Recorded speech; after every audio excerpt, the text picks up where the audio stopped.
30 days ago, I created a functioning coastal ecosystem in my room. Over the course of a month, these coastal animals and plants have evolved to survive the harshness of the oceanside environment.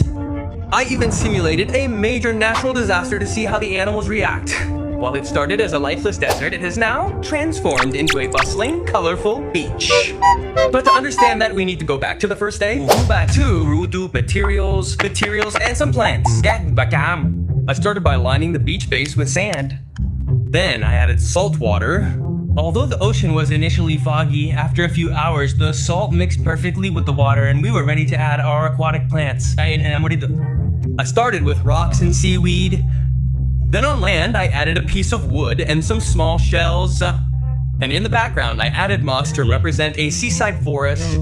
The foundation of the beach is now complete, but everything still feels lonely and lifeless. It's time to add our first creatures. It may look like a simple shell, but it's more than that. It's a home that keeps its inhabitants safe. Wow. After ensuring the area was safe, the creature felt at ease enough to emerge from its shell and reveal itself as a hermit crab. It immediately went and pressed its back against the wall to check for predators. SS. This crab is actually a very sociable creature. To make it feel more comfortable, I added a new friend to its fold. This second crab was shy at first, but soon it too emerged from its shell. Everything seemed to be going well, so I decided to leave this ecosystem alone for a few days. By the fourth day, the hermit crabs were thriving and had established their own niche behind the log. But on the other side, beneath the ocean's surface, new life was beginning to flourish. Not only were plants sprouting, but that morning I had added a new species.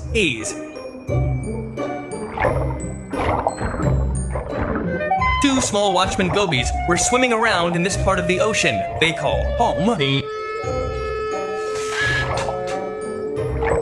But these were no ordinary fish.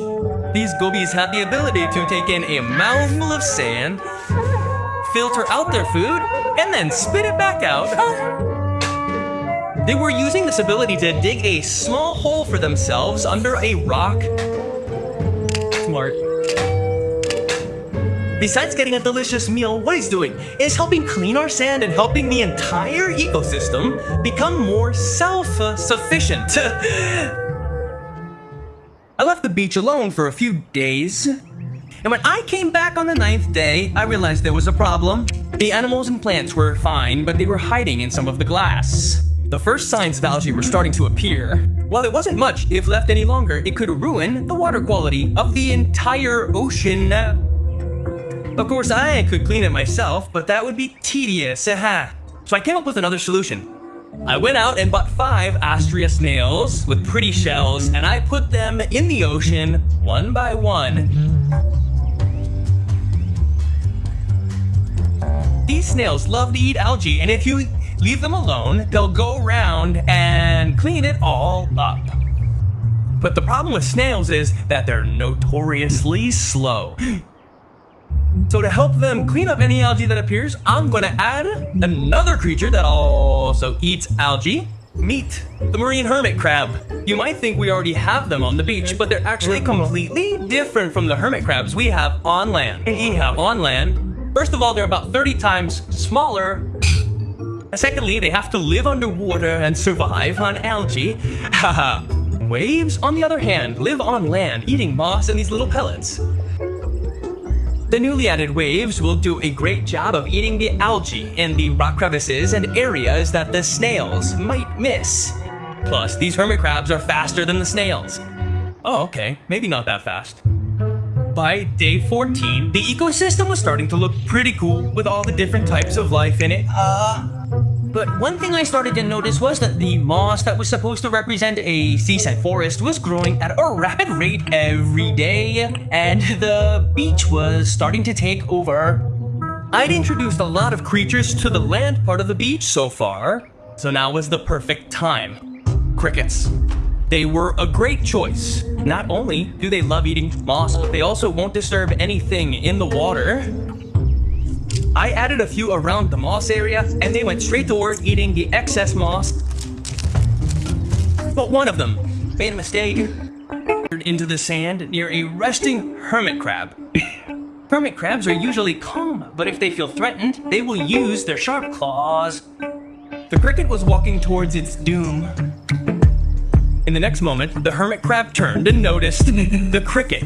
The hermit crab got closer to the point where it gave the cricket a gentle nudge. But thankfully, the hermit crab didn't feel threatened enough and continued on with its day. That was close. You should just go back to eating moss. A few days passed, and today I was going to simulate extreme coastal weather to see how the animals would react. So I turned off the lights and started raining.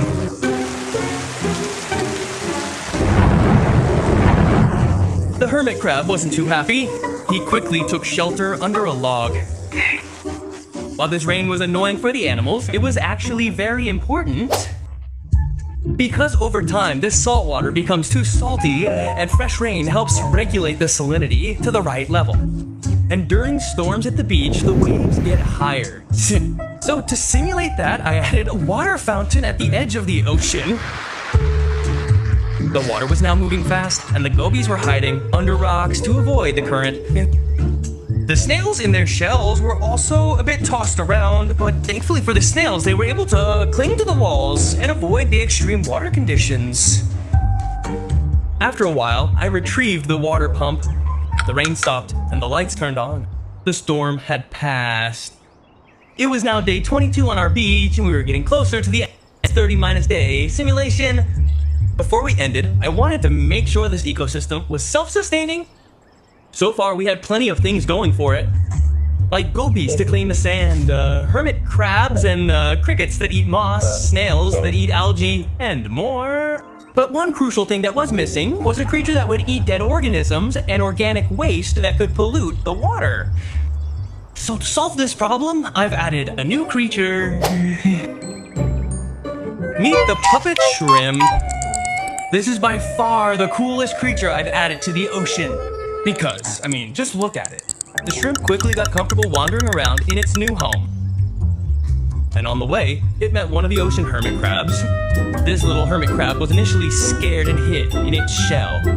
But before long, these two creatures became friends. The shrimp quickly became the king of the ocean. Wherever it went, other creatures like fish would move out of its way. Soon after, found a comfortable spot on this rock to rest. Day 29 has arrived, but our simulation isn't over yet, because now I'm going to add the last life and complete our beach ecosystem. To make room for what I'm going to add, I took out this seaweed and instead I placed this beautiful coral reef. Okay, maybe it's not that pretty yet, but after a few days of acclimating to the water, it will be much more vibrant and colorful. The coral isn't just a rock or a plant, it's home to hundreds of tiny creatures called polyps. Polyps produce a compound called calcium carbonate that helps the coral survive where they live. I'm just gonna leave this coral here for a few days until it grows and thrives. By day 30, all the animals, including the hermit crabs, gobies, snails, sea urchins, crickets, shrimp, and plants, are now living peacefully with each other in a self-sustaining ecosystem. Thank you for watching. In case you didn't know, I'm new to YouTube, and this is my second video. It would mean a lot if you subscribed.